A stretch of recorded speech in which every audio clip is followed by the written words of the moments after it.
South China Sea heats up again. This time, tensions increased between China and the Philippines.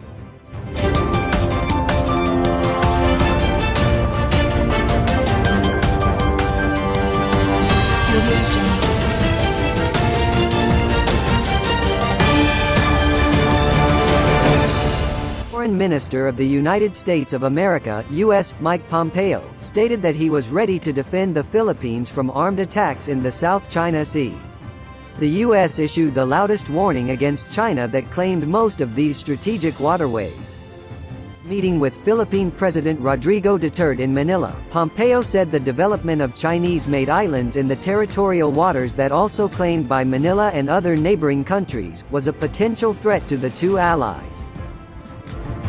Military activities and island building activities in the South China Sea have threatened the sovereignty, security and economic resources of the Philippines as well as the U.S., Pompeo said in a joint press conference with the Philippine Foreign Minister, Teodoro Locsin.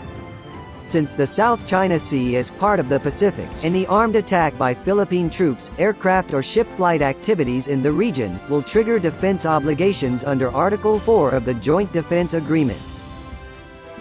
Pompeo's comments became the first official statement from U.S. officials to openly express Washington's intention to maintain its allies in the Flashpoint waters. A joint U.S.-Philippine defense treaty in 1951 had binded Manila and its former colonial invaders to help each other in the event of an armed attack in the Pacific region. Senior Philippine government officials had called for a review of a mutual defense pact with the United States.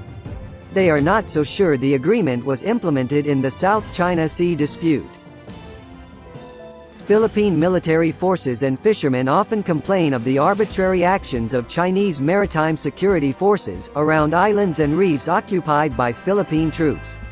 Earlier, the U.S. said it was not involved in disputes over a number of South China Sea islands and territorial waters claimed by China, the Philippines, Brunei, Malaysia, Taiwan and Vietnam. In this case, China claims a large part of the ocean region. Later, Washington asserted its right to release military forces and cargo ships over territorial waters with the value of global trade reaching trillions of dollars every year. It is said that the South China Sea holds large oil and gas reserves. The Philippines is one of the critics who aggressively opposed the development of a number of islands and military activities in China. However, Duterte placed the dispute as a lighter to pursue China's trade and investment sector, when he was elected president of the Philippines in 2016. The relations between the two allies slowly improved when Donald Trump became president. Trump praised Duterte's policies that reflect resilience.